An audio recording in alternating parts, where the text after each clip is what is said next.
Multiplier की तीसरी video है। इससे पहले हम मल्टीप्लायर की 2 वीडियोस और अपलोड कर चुके हैं, जिसमें हमने बात की थी कि मल्टीप्लायर क्या होता है, इसका कंसेप्ट किसने दिया है एंड क्या दिया है, एंड साथ में हमने रिलेशनशिप देखा था मल्टीप्लायर का एमपीसी और एमपीएस के साथ। इस वीडियो में हम बात करेंगे मल्टीप्लायर के वर्किंग की कि मल्टीप्लायर काम कैसे करता है एंड वर्किंग के बेसिस पे उसे हम कितने पार्ट्स में डिवाइड कर सकते हैं और उसी के अकॉर्डिंग स्टैटिक मल्टीप्लायर क्या होता है and forward and backward direction में ये कैसे वर्क करता है। So let's start. तो सबसे पहले हम मल्टीप्लायर की वर्किंग देख लेते हैं। तो आप सबको पता है कि मल्टीप्लायर क्या होता है। Multiplier is a ratio of the final change in income to the initial change in investment. तो इनिशियली इन्वेस्टमेंट में चेंज होने की वजह से हमारी फाइनल इनकम में किस रेशो में चेंज हो रहा है, वो हमारा जो मल्टीप्लायर है वो हमें डिस्क्राइब करता है। तो उसके लिए हमने लास्ट वीडियो में बेसिक फॉर्मूलाज देखे थे कि मल्टीप्लायर के लिए कौन कौन से फॉर्मूलाज जो केन्स हैं उन्होंने दिए हैं। तो केन्स के according change in income divided by change in investment is the formula of multiplier. And हमने जब रिलेशनशिप शो किया था तब हमने प्रूफ किया था कि मल्टीप्लायर को हम कैलकुलेट कर सकते हैं 1 divided by 1 minus M P C. So M P C is margin propensity to consume. So how to calculate M P C. तो एम पी सी को कैलकुलेट करने का फॉर्मूला था change in consumption divided by change in income. And third formula is 1 divided by MPS. MPS is margin propensity to save. Now we will see the working कि कैसे work करता है। तो यहाँ पे हमने डिफरेंट लेवल्स बनाए हैं एंड यहाँ पे हम एज्यूम करके चलते हैं कि जो स्टार्टिंग में इन्वेस्टमेंट किया जा रहा है, change in investment is 100 and अभी एक पर्सन की जो इन्वेस्टमेंट है वो सेकेंड पर्सन की क्या होगी, income. So 100 same full amount is a income of another one. So उसमें से अभी क्या हो रहा है, 3/4 जो पार्ट है वो यूज किया जा रहा है किस लिए, कंजम्पशन के लिए, एक्सपेंडिचर के लिए। तो 100 में से 75 है, क्योंकि 100 का 3/4 पार्ट इज 75 रुपीज। सो 75 जो है वो क्या है, वो कंजम्पशन के लिए यूज हो रहा है, एक्सपेंडिचर के लिए यूज हो रहा है। तो अभी जो खर्चा किया जा रहा है, जो कंज्यूम किया जा रहा है, वो कहीं ना कहीं क्या होगा, जहाँ पे भी खर्चा हो रहा है वहाँ उस पर्सन की क्या है, वो इनकम है। सो नाउ ये जो इनकम है, हमने एक ही चीज बार बार एज्यूम करनी है कि 3/4 पार्ट ही जो है वो कंजम्पशन पर यूज होगा। सो 3/4 पार्ट ऑफ 75 इज 56.25। सो अभी 75 में से जो 56.25 है वो अगेन कहाँ पे यूज हो रहा है, वो कंजम्पशन के लिए यूज हो रहा है and rest of the part वो सेविंग में यूज हो रहा है। सो सेविंग की अभी हम बात नहीं करेंगे क्योंकि वो लीकेज में काउंट होगा। सो हम उसकी बात बाद में करेंगे। अभी के लिए जो 56.25 है वो कंजम्पशन के लिए यूज हुआ, एक्सपेंडिचर के लिए यूज हुआ, और वही एक्सपेंडिचर सेकेंड पर्सन की क्या हुई, अगेन इनकम हुई। So now the income is 56.25। Again 3/4 part of 56.25 is 42.19 and again this expenditure is income of second one person, and now again 3/4 part of 42.19 is 31.64। Same as यही process आपका बार बार continue होता है जब तक हमारी जो income है लास्ट में आके ज़ीरो नहीं हो जाती एंड जो हमारा कंजम्पशन है वो भी ज़ीरो नहीं हो जाता। सो जो ये डैश है ये आपने फिल करना है एंड चेक करना है कि अप्रोक्सी मतलब नियर टू आपका 500 आता है या नहीं आता है। So it is a change in income total.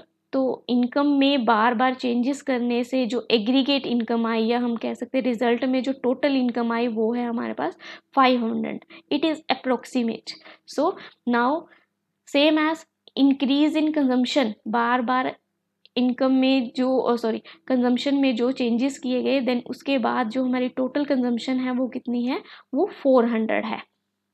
अभी आप देखिए स्टार्टिंग में हमारी इनिशियली इन्वेस्टमेंट कितना था, वो था 100 एंड एंड इनकम कितना हुआ लास्ट में, इंक्रीज इन इनकम इज 500, तो 100 से कितना बन गया, 500 बन गया। कैसे बन गया, with the process of this change in income and change in consumption की वजह से।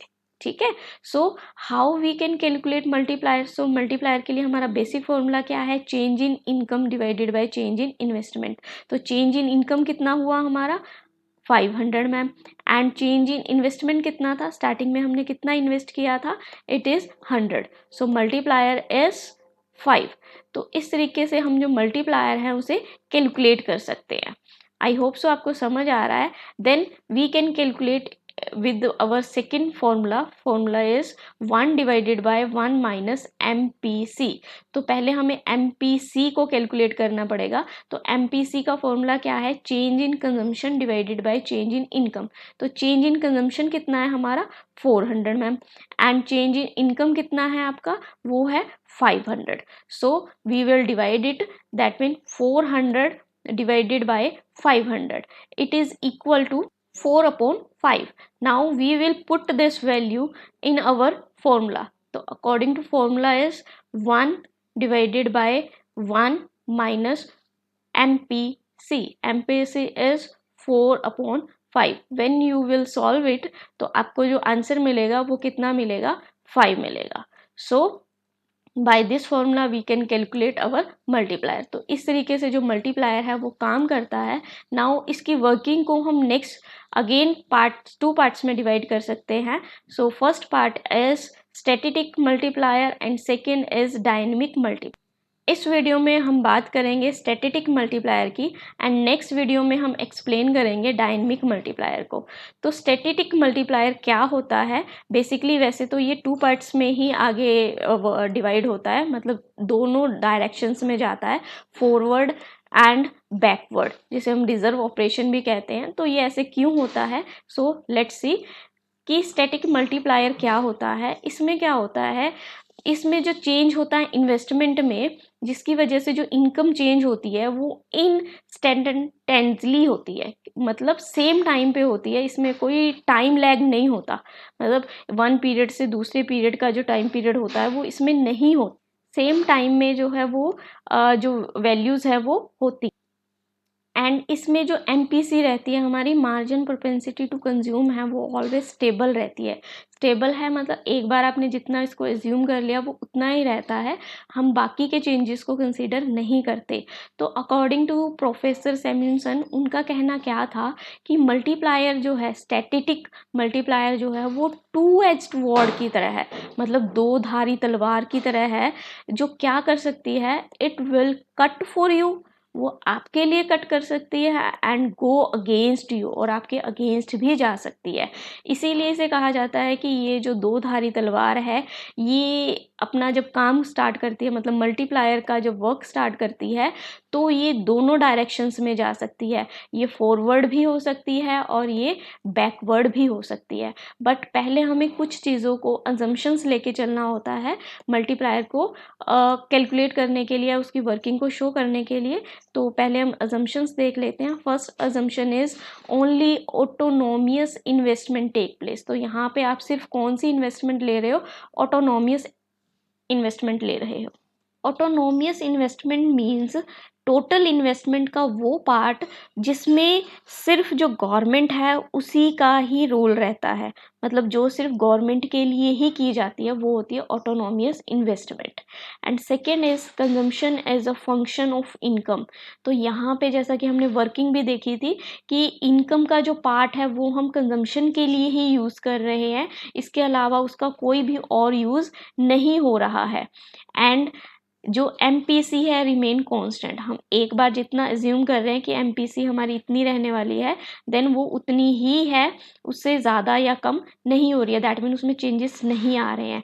And no time lags are involve, जैसा कि हमने पहले भी बात की थी कि इसमें जो टाइम लेग है वो नहीं ले रहे हैं हम, मल्टीप्लायर के प्रोसेस में 1 period to another period changes नहीं होंगे।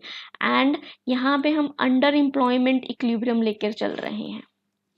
एंड जो इकॉनमी है वो क्लोज्ड है। क्लोज्ड मीन्स कि कोई भी आउटसाइड इकॉनमी ट्रांजैक्शंस नहीं हो रही हैं, आउट ऑफ इंडिया कोई भी ट्रांजैक्शंस नहीं हो रही हैं। एंड साथ में इसमें जो एसिलेशन इफेक्ट है उसे इग्नोर किया जा रहा है। एसिलेशन इफेक्ट एक पॉजिटिव इफेक्ट होता है इकॉनमी में, जिसमें जो प्राइवेट फिक्स्ड इन्वेस्टमेंट होती है उसकी ग्रोथ हो जाती है, तो यहाँ पे हम उसे इग्नोर कर रहे हैं।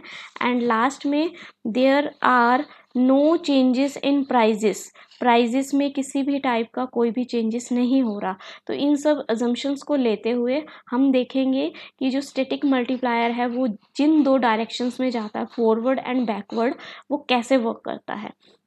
So forward working of multiplier state that the increase in investment lead to multiplier increase in the level of income।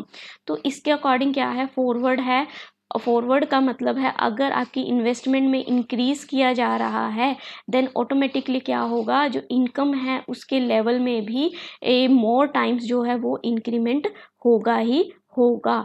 So again जो रिवर्स ऑपरेशन ऑफ मल्टीप्लायर है, या जिसे मैं कहूँ कि मेरा बैकवर्ड मल्टीप्लायर है, उसका मतलब क्या होता है, जहाँ पर इन्वेस्टमेंट जो है वो फॉल डाउन हो रही है, मतलब इन्वेस्टमेंट में कमी हो रही है, सो दैट जो मल्टीप्लायर है इनकम का उस वो भी फॉल डाउन होगा।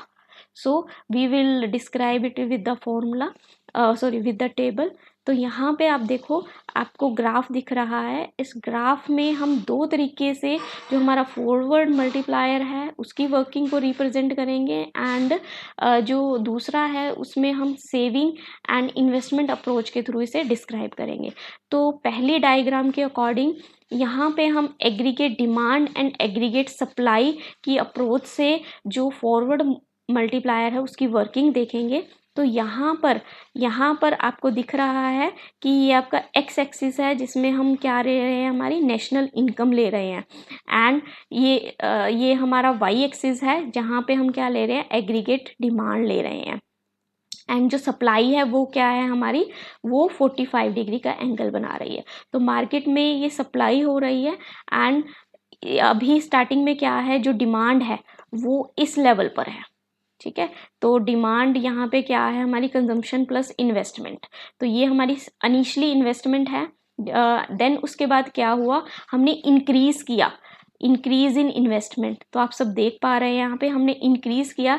देन इंक्रीज करने के बाद क्या हो गया, हमारी जो कर्व है वो भी इंक्रीज हो रही है।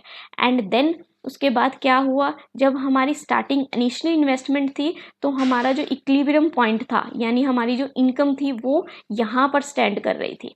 एंड देन जब हमने चेंज किया इन्वेस्टमेंट में, सो दैट जो हमारी इनकम है अभी नेक्स्ट यहाँ पर अप्रोच कर रही है। दैट मीन क्या हुआ कि हमारी इन्वेस्टमेंट में चेंज करने की वजह से, इन्वेस्टमेंट को इंक्रीज करने की वजह से हमारी जो इनकम है वो क्या हो गई, इंक्रीज हो गई।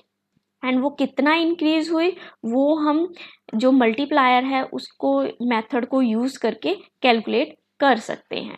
सेम एज अगर मैं बैकवर्ड मल्टीप्लायर को शो आउट करना चाहूँ तो कैसे कर सकती हूँ कि यहाँ पर जो एग्रीगेट सप्लाई कर्व है वो भी सेम एज रहेगी, एंड जो मेरी इनिशियली इन्वेस्टमेंट है वो भी सेम एज रहेगी, एंड जो मेरी स्टार्टिंग की इनकम है वो भी मेरी सेम एज रहेगी।